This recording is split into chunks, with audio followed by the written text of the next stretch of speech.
God says, "This is an emergency. A trap has been set, and you are about to lose something important.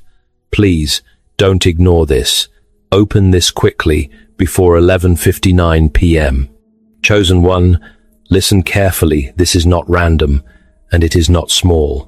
Something has been working quietly, strategically, and persistently to pull you off course, drain your strength, and make you lose what heaven intended to preserve. You may not have had the words for it before, but you have felt it. You have felt the strange resistance, the repeated delay, the doors that closed at the last moment, the heaviness that entered without explanation, the exhaustion that seemed too deep for the situation itself. You have watched things almost happen, only to slip away. You have tried to move forward, only to feel as if something unseen kept tightening around your momentum. And in private, you have often wondered why life feels like a battle at every level. Why has it been so hard? Why does it feel like something keeps trying to block what was meant for you? This message confirms that what you have been sensing is real. The pressure was real. The interference was real. The trap was real. But hear this carefully. It did not succeed in destroying you. You are still here. You are still standing. God still marks you. That means the story is not ending in loss. It is turning into a revelation. What was hidden is about to be exposed. What was designed to weaken you is about to lose power. What tried to silence your future is about to be confronted by the hand of God. This is why you were led to this message now, because heaven is sounding an alarm before the damage becomes greater, and God is making it clear that you are not meant to stay unaware. So do not scroll past this. Do not dismiss what your spirit is recognizing. If this message is speaking directly to your life, comment 777 below and declare, "The trap is broken." Then, like this video, subscribe to the channel and share this with someone who needs this warning tonight, because what is about to be revealed may explain more than you have understood until now. What made this attack so dangerous was never just what it took from you on the outside. It was what it tried to do to you on the inside. Yes, it may have touched your opportunities, your relationships, your confidence, your sense of timing, even your ability to trust what God was doing in your life. But the deeper objective was always more serious than that. The real goal was to make you doubt yourself so deeply that you would begin to agree with the very force that was trying to limit you. It wanted you to question your worth, your discernment, and your calling, and eventually to question whether anything greater was still possible for your future. That is how a trap becomes powerful, not merely by creating pain, but by training the person inside the pain to expect less, to hope less, to pray less, and to settle for a life far below what heaven intended. This is why the pressure has felt so personal. This was not only a battle against your circumstances, it was a battle against your identity. The resistance around you was trying to produce resistance within you. It wanted disappointment to become your mindset. It took a while to become your theology. It takes weariness to become your personality. It wanted repeated loss to become the lens through which you interpreted every new season, every new person, and every new opportunity. In behavioral terms, this is how long-term pressure affects the human mind. When a person is repeatedly exposed to frustration, blocked movement, betrayal, and emotional exhaustion, they can begin to internalize feelings of helplessness. They start pulling back before joy can fully arrive. They start expecting doors to close, even when God opens them. They become cautious with hope, restrained in faith, and almost apologetic about wanting more. That is why this season has felt heavier than people around you understood. Others may have seen events, but they did not see the accumulation. They did not feel the repetition. They did not live inside the subtle erosion. Yet that is exactly how these traps are built, not in one dramatic moment, but through accumulated blows, repeated disappointments, and invisible suggestions whispered into the soul. Maybe this is all your life will be. Maybe you are asking for too much. Maybe what was promised to you will happen for others, but not for you. That is the lie. That is the design. And that is why this message matters so much. Because once the true objective is exposed, its power begins to weaken. The enemy did not only want your blessing, it wanted your agreement. It wanted you to surrender internally before you ever saw victory externally. It wanted you to make peace with spiritual confinement. It wanted you to normalize confusion. It wanted you to wear limitation like a second skin. But there is a reason you never fully became what the pressure tried to make you. There is a reason something within you has been resisting total collapse. There is a reason you could be wounded and still not fully surrender your future.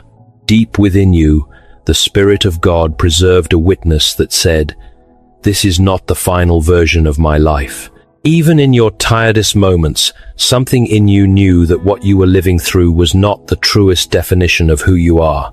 C.S. Lewis understood something vital about this kind of spiritual erosion.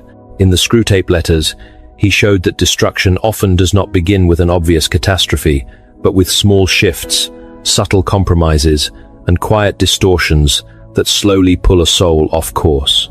That insight matters here because what came against you was not always loud. It was often strategic, patient, and incremental. A little more fear, a little more fatigue, a little more self-doubt, a little more hesitation, a little less expectation, a little less clarity, a little less fire. That is how a person is pushed toward inner captivity without fully realizing it at first. But now that the pattern is being named, it can no longer operate in the same darkness. Now you can see that the attack was never proof that you were abandoned.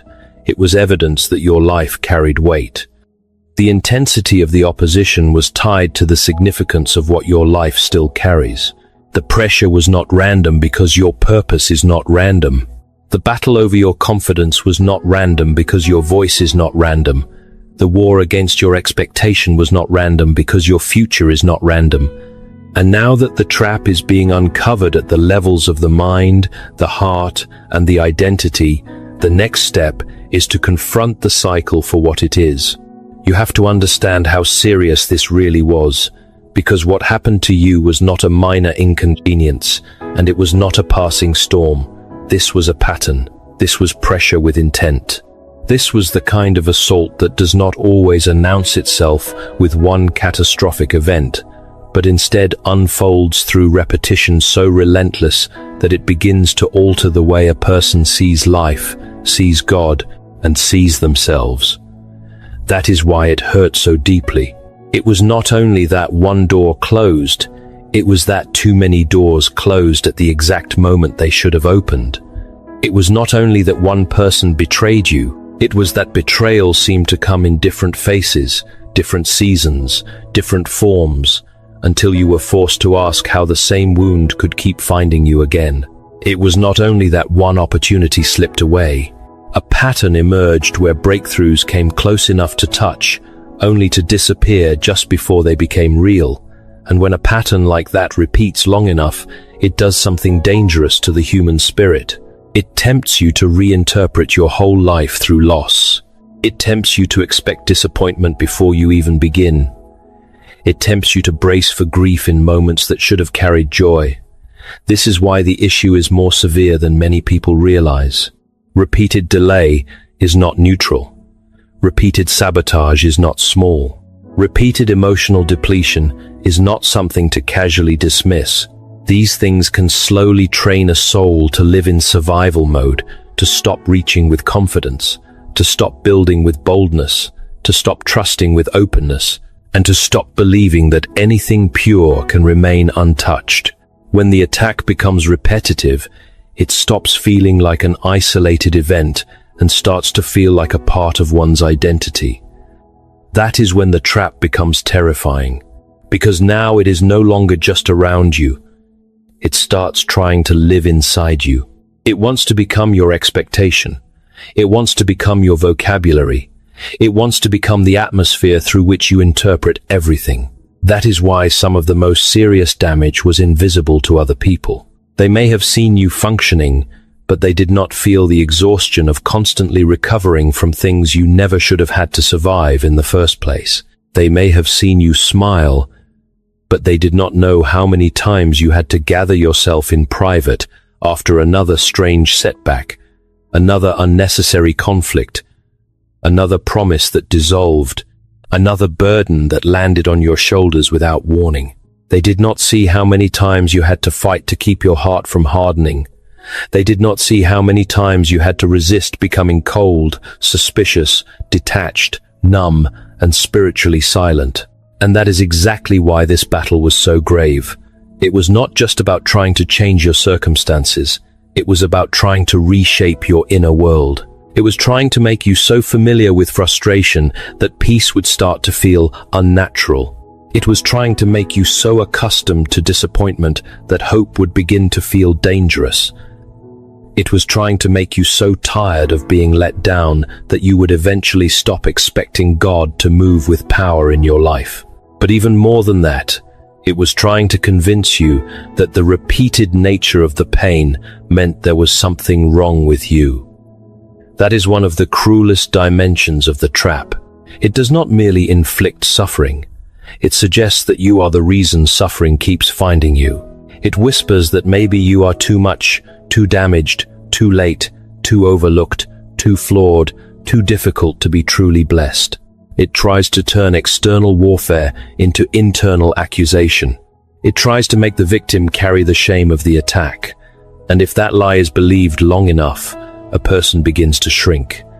They stop bringing their full voice into rooms. They stop honoring what they discern. They second-guess what God placed inside them. They downplay their calling so they will not have to feel the ache of another apparent delay. This is why the situation cannot be treated lightly. This was not merely hardship. This was attrition. This was erosion. This was the slow and merciless attempt to wear down your spirit until you no longer fought for the life heaven marked for you. It wanted you fatigued, because fatigue makes people vulnerable. It wanted to confuse you, because confusion weakens conviction. It wanted you isolated, because isolation amplifies lies. It wanted you wounded, because wounded people often struggle to imagine abundance without fear. Yet despite all of that, something extraordinary remains true. The trap did not finish what it started. Yes, it hurt you. Yes, it delayed things. Yes, it left marks. Yes, it forced tears out of places in you that had already cried enough. But it did not fully possess your mind. It did not permanently bury your voice. It did not erase your value. It did not cancel what God has spoken over your life. You are still here, and that matters more than you know. You are still able to hear truth, still able to feel conviction, still able to recognize that something was wrong, still able to long for freedom, still able to believe that this is not how your story ends. That is not a weakness. That is evidence. That is proof that the war against you was intense, because what rests on your life is precious. So do not minimize what this season has been.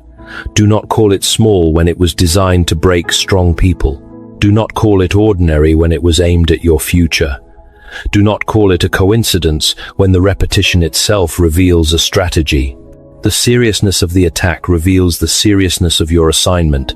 And now that the pattern is being exposed for what it is, you are standing at a turning point where what once repeated against you is about to be interrupted by the hand of God. What is happening now is not random exposure. It is a divine interruption. The same God who allowed you to discern that something was wrong is now allowing light to fall on what has been hidden for far too long. This is the hour when masks begin to slip, when carefully managed appearances start to crack, and when what was done in secret begins to lose the protection of darkness. For a long time, the trap around you survived because it stayed concealed. It operated through confusion, mixed signals, false loyalty, disguised manipulation, and spiritual pressure that was difficult to explain to people who were only looking at the surface. But hidden things do not remain hidden forever when God decides the season of concealment is over. And that is why you have begun to see more clearly. That is why certain people no longer feel the same to you. That is why what once seemed normal now feels deeply wrong. That is why conversations, patterns, motives, and energies you once brushed aside are suddenly standing in front of you with undeniable clarity. Heaven is not merely comforting you in this season. Heaven is revealing. This matters because many of the forces that worked against you depended on your hesitation, your uncertainty, and your willingness to keep doubting what your spirit was already sensing. As long as you stayed confused, the trap could keep breathing. As long as you kept explaining away what God was trying to uncover, the cycle could continue. As long as you kept giving the benefit of the doubt to what was actively draining you, the erosion could deepen. But that season is ending. You are being pulled out of ambiguity and into discernment. And discernment is dangerous to every false thing that tries to remain close to you. Some people smiled in your face but resented the oil on your life. Some voices sounded supportive but quietly hoped you would stay delayed, stay small, stay uncertain, stay available for exploitation, stay disconnected from the authority God placed inside you. Not everyone around you was celebrating your future. Some were studying your vulnerabilities. Some were comfortable with your pain because your pain made you easier to control, easier to predict, and easier to contain. That truth is painful, but it is necessary, because freedom rarely begins with comfort. It begins with revelation. It begins when you finally stop calling darkness normal. It begins when you stop romanticizing what has been repeatedly wounding you. It begins when you accept that not every hand extended toward you was sent to help you rise. Some hands were sent to delay, extract, monitor, distract, and weaken your forward movement. But hear this clearly. What was built in secrecy cannot survive the light of God. Scripture declares, "For nothing is hidden that will not be made manifest, nor is anything secret that will not be known and come to light." Luke 8:17, ESV. That word is not abstract. It is active over your life right now. The hidden agenda is being exposed. The unspoken hostility is being exposed. The manipulative pattern is being exposed. The spiritual pressure behind repeated delay is being exposed. Even your own blind spots are being exposed, not to shame you, but to set you free. Because when God reveals, He does not reveal to humiliate His people. He reveals that He broke the agreement with what has been harming them. He reveals that they must separate themselves from what cannot go where they are going. He reveals that He wants to ensure the next season is not plagued by the same confusion that marred the last one. This is why you must not fear what is being uncovered. Do not grieve clarity. Do not run from the discomfort of seeing things as they are. Do not try to force old illusions back into place just because the truth is painful. Painful truth is still mercy when it saves your future. What is being exposed now was never meant to be a part of your destiny. What is surfacing now is surfacing because God is answering prayers you may have cried in tears, in silence, in exhaustion, and in lonely nights when all you could say was, "Lord, show me what this really is." He is showing you. He is answering. He is turning on the light. And once exposure begins, collapse is never far behind, because the trap loses power the moment it can no longer hide. What they meant to use against you is losing power now. And you need to hear that with absolute clarity. The very force that tried to wear you down is beginning to fail in its assignment. For a long time, it looked as if the pressure was winning. It looked as if the delays were becoming permanent, as if the confusion would never lift, as if the repeated disappointments had enough strength to reduce your expectations and shrink your life permanently. However, that is no longer the case. Something has shifted. The same trap that once felt airtight is now cracking under the weight of divine exposure. The same fear that once whispered with authority is now being challenged by truth. The same lies that once felt convincing are beginning to sound weak, repetitive, and empty. This is what happens when God starts breaking a pattern from the inside out. He does not always begin by changing everything around you all at once.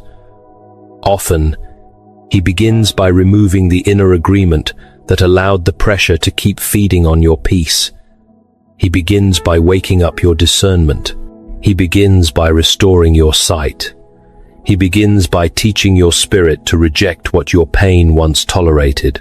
And once that internal shift begins, the trap loses its grip, because darkness cannot dominate a person who has started to see clearly again. That is why this moment is so critical. You are not merely being comforted. You are being repositioned. You are being pulled out of a state of passive survival and brought back into spiritual authority. You are beginning to understand that the trap was never strongest when it attacked you openly. It was strongest when it convinced you to cooperate with its message. It needed your fear. It needed your exhaustion. It needed your silence. It needed your agreement with the idea that things would never change. But now that the agreement is breaking, you are no longer looking at delay and calling it destiny. You are no longer accepting confusion as normal. You are no longer tolerating repeated sabotage and treating it as an ordinary inconvenience. You are naming it. You are confronting it. You are seeing the structure of it. And once a lie is exposed, it loses the privilege of being considered true. That is why what once felt overwhelming is beginning to lose its grip. It may still try to speak, but it no longer speaks with the same authority. It may still try to intimidate, but it no longer owns the atmosphere the way it once did. It may still try to trigger your old wounds, but you are no longer the same version of yourself that first entered this battle. You have suffered, yes. You have wept, yes. You have been tested in ways that many people would never fully understand, yes. But in the middle of all of it, God preserved something in you that the trap could not destroy. He preserved your core. He preserved your hunger for truth. He preserved your ability to feel when something was off. He preserved your future from being swallowed by the season that tried to define you. That is why this is not the hour to speak like a defeated person. This is the hour to recognize that the very thing which once looked immovable is starting to collapse. The net is tearing. The weight is lifting. The intimidation is breaking. The spiritual atmosphere is changing. What once fed on your confusion is now starving in the light of revelation. What once stood over your life like a shadow is being driven back by the hand of God. And this is not wishful thinking. This is the law of spiritual confrontation. Once truth is received, false power begins to decay. Once clarity enters, manipulation weakens. Once identity is restored, control starts failing. Once a soul refuses to keep partnering with fear, fear begins to lose its dominion. This is why your discernment matters so much right now. This is why your refusal to go back to sleep spiritually matters so much right now. This is why your decision to believe God above the pattern matters so much right now. Because every time you reject the old script, you are taking strength away from what tried to imprison you. Every time you say, "This is not my ending," you are reclaiming ground. Every time you refuse to bow to hopelessness, you are breaking an old system. C.S. Lewis understood a profound truth about formation in mere Christianity. He wrote in a way that revealed how our repeated choices are quietly turning us into something. That insight fits this moment with precision, because the trap tried to form you into a smaller version of yourself through repeated fear, repeated delay, and repeated disappointment. It wanted to shape your reflexes until retreat felt wise, self-diminishment felt safe, and low expectation felt mature. But God is now reversing that formation. He is rebuilding courage where fear tried to settle. He is restoring expectation where disappointment tried to become doctrine. He is teaching your soul to stand upright again. This is why the battle feels different now. You are not just enduring it, you are outgrowing it. You are not just surviving pressure, you are being separated from the identity that pressure tried to manufacture. And when that false identity begins to crumble, everything changes. Your voice changes, your posture changes, your prayers change, your standards change, your discernment changes, Your tolerance for what drains and dishonors you changes. You stop begging for access where you were only being managed. You stop mourning things that were never meant to be, for God is taking you where you are meant to be. You stop calling captivity loyalty. You stop calling fear wisdom. You stop calling delay humility. You begin to recognize that freedom requires a different language, a different agreement, and a different inner posture. That is what is happening now. The trap is losing power because you are no longer feeding it with unconscious agreement.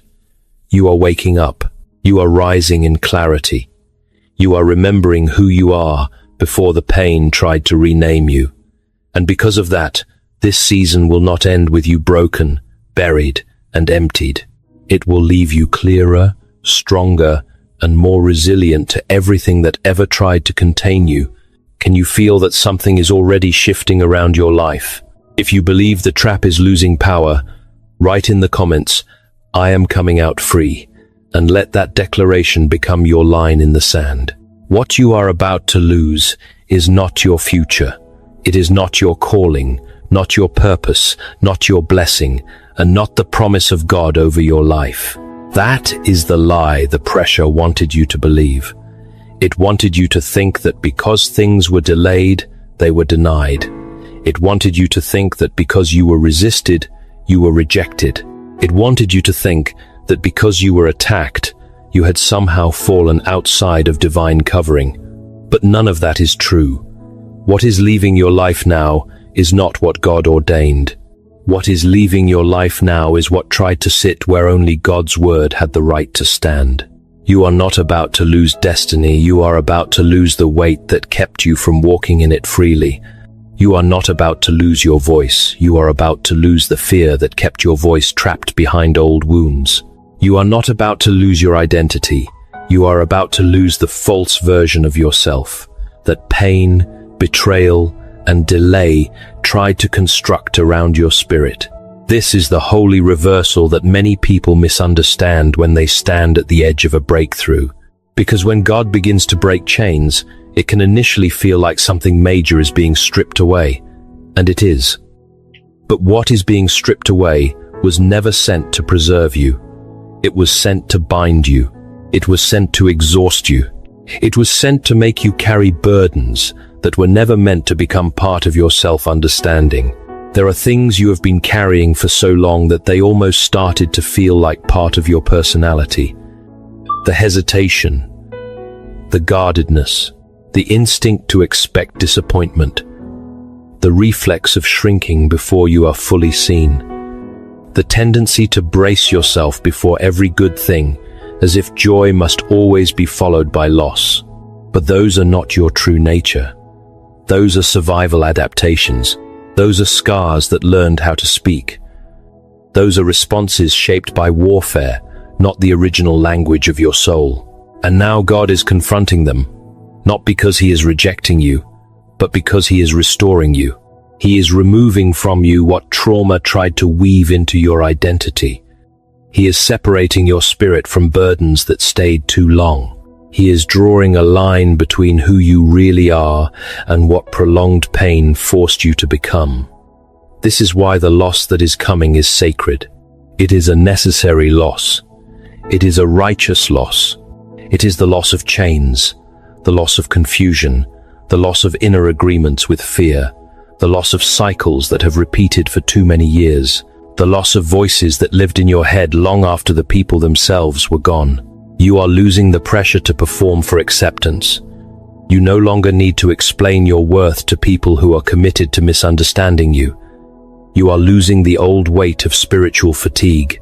You are losing the invisible grief that kept coloring every new season with the memory of the last one. You are losing the internalized accusation that told you the repeated pain must somehow be your fault.